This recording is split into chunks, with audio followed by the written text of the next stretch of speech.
हमने एक previous video में वैलिड कॉन्ट्रैक्ट के एलिमेंट्स पढ़े थे. So now we proceed to classification of contract. अब क्लासिफिकेशन ऑफ कॉन्ट्रैक्ट में 3 पार्ट्स आते हैं. ये 3 पार्ट्स में क्लासिफाई किया गया. पहला आता है वैलिडिटी और इन्फोर्सिबिलिटी. सेकेंड आता है formation and third is performance. So हम पहले वैलिडिटी और इन्फोर्सिबिलिटी पढ़ेंगे. उसको भी कुछ पार्ट्स में डिवाइड किया है, कॉन्ट्रैक्ट्स में डिवाइड किया, हम उसके बारे में पढ़ेंगे. तो वैलिडिटी और इन्फोर्सिबिलिटी में फर्स्ट आता है वैलिड कॉन्ट्रैक्ट. अब वैलिड कॉन्ट्रैक्ट वो कॉन्ट्रैक्ट होते हैं जिसमें हमारे एसेंशियल एलिमेंट्स सेटिस्फाइड होते हैं. इसमें क्लियरली लिखा है contract will be valid contract when essential elements it satisfied. अब एग्जांपल ले लेते हैं हम. ए ने बी को ऑफर किया कि वो उसको 5 lakhs में हाउस सेल करेगा, बट बी एग्री होता है इस प्राइस से और उसे वो 5 लाख रुपीस दे देता है और हाउस खरीद लेता है. तो ये क्या है? वैलिड कॉन्ट्रैक्ट है, बिकॉज इसमें सारे एसेंशियल एलिमेंट सेटिस्फाइड है. Then void contract. Void contract एक ऐसा कॉन्ट्रैक्ट होता है जिसमें कोई भी पार्टी लॉ द्वारा लॉ को इन्फोर्सेबल नहीं कर सकती और इन्फोर्सेबल नहीं होती लॉ द्वारा. तो एग्जाम्पल हम ले लेते हैं. जैसे पाकिस्तान और इंडिया ने कॉन्ट्रैक्ट बनाया जिससे कि दोनों कंट्री के सिटीजन्स क्या रहे, पीस में रहे, कोई भी दिक्कत ना आए उन्हें. बट अब इनके बीच में वॉर हो जाती है तो कॉन्ट्रैक्ट क्या हो जाता है? ब्रेक हो जाता है. तो वॉइड कॉन्ट्रैक्ट में क्लियरली लिखा है void contract is that contract which is not enforceable by law by both the parties. Void contract वो कॉन्ट्रैक्ट होता है जो दोनों पार्टीज द्वारा इन्फोर्सेबल ना हो. Then next contract is voidable contract. Voidable contract एक ऐसा कॉन्ट्रैक्ट होता है जो सिर्फ एक पार्टी द्वारा इन्फोर्सेबल होता है बट दूसरी पार्टी उसको इन्फोर्स नहीं कर सकती. अब एग्जाम्पल मैं आपको बताती हूँ कि कैसे इन्फोर्स नहीं कर सकती सेकेंड पार्टी. अब ए ने कार परचेज की थी 1 लाख की और बी ने एक एग्रीमेंट बनाया ए के साथ, वो भी रॉन्ग पेपर पे, और उससे साइन भी करवाया. और उस एग्रीमेंट में लिखा था कि ए 10,000 में अपनी कार बी को देगा. सो ये जो कॉन्ट्रैक्ट है सिर्फ एक पार्टी द्वारा इन्फोर्सेबल है बट सेकेंड पार्टी उसको सू नहीं कर सकती बिकॉज यहाँ कोई भी फ्री कंसेंट नहीं थी. तो ये क्या है? वॉइडेबल कॉन्ट्रैक्ट है.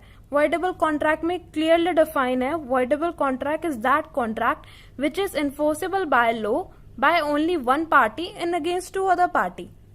देन नेक्स्ट,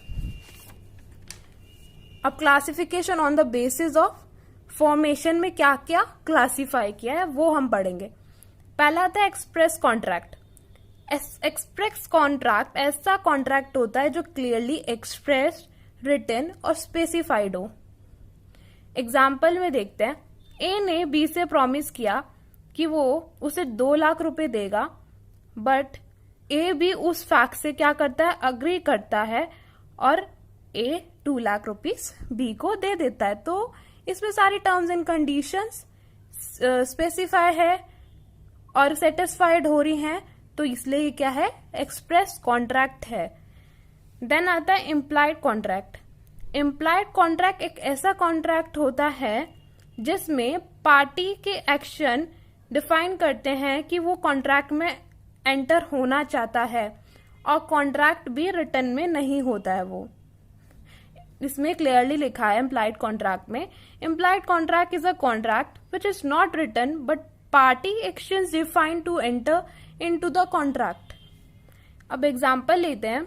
ए स्टेशन पे होता है और कॉबलर उसके पास आता है और उसके शूज पॉलिश करने शुरू कर देता है विदाउट ए की परमिशन लिए बिना, और ए उसे डिनाई नहीं करता कॉबलर को.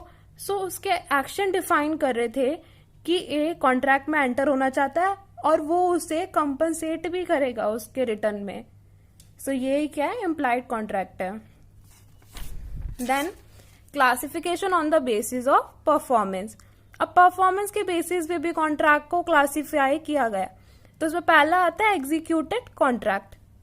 अब इसमें एग्जीक्यूटेड कॉन्ट्रैक्ट में क्या होता है, प्रॉमिसेस जो भी किए होते हैं वो प्रॉपरली कंप्लीट किए जाते हैं, तो वही कॉन्ट्रैक्ट को हम क्या बोल सकते हैं, एग्जीक्यूटेड कॉन्ट्रैक्ट बोल सकते हैं।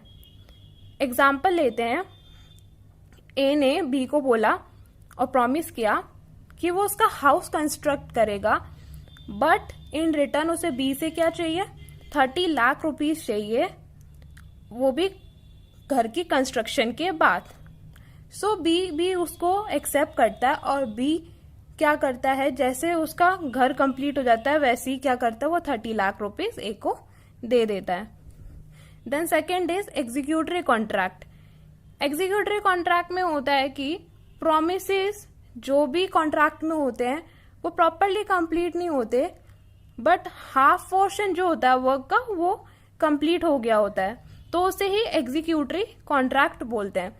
देखो इसमें क्लियरली लिखा है, promises in contract is not properly completed but completed half portion of work, it is called executory contract. अब हम इसका भी एग्जाम्पल लेते हैं कि ये कैसे हो सकता है। जैसे ए ने बी से प्रॉमिस किया कि वो उसे 10,000 पे करेगा अगर वो उसकी डेली बेसिस पे कार को वॉश करेगा, बट ए ने एडवांसली क्या करा, लमसम अमाउंट दे दिया बी को विदाउट कंप्लीशन ऑफ वर्क। सो ये क्या है, एग्जीक्यूटरी कॉन्ट्रैक्ट है। देन हम एक डिफरेंस पढ़ लेते हैं, ये इंपॉर्टेंट और एग्जाम में भी आता है। जैसे difference between void and voidable contract. Void contract और वॉइडेबल कॉन्ट्रैक्ट में क्या डिफरेंस होता है। पहला होता है कि void contract enforceable by law नहीं होता, but voidable contract one party द्वारा इन्फोर्सेबल होता है। सेकेंड, इसका डिफरेंस है कि ऑब्जेक्ट्स और एलिमेंट्स क्या होते हैं वॉइड कॉन्ट्रैक्ट में, अनलॉफुल होते हैं, बट वॉइडेबल कॉन्ट्रैक्ट में क्या होता है कि फ्री कंसेंट नहीं होती पार्टीज के बीच में। थर्ड डिफरेंस है कि कॉन्ट्रैक्ट इलीगल होता है वॉइड कॉन्ट्रैक्ट में, एंड वॉइडेबल कॉन्ट्रैक्ट में है कि कॉन्ट्रैक्ट जो होता है हमारा इलीगल होता है। थैंक यू गाइज, आज के लिए इतना ही। नेक्स्ट वीडियो में मैं नेक्स्ट चैप्टर लेके आऊंगी। Thank you.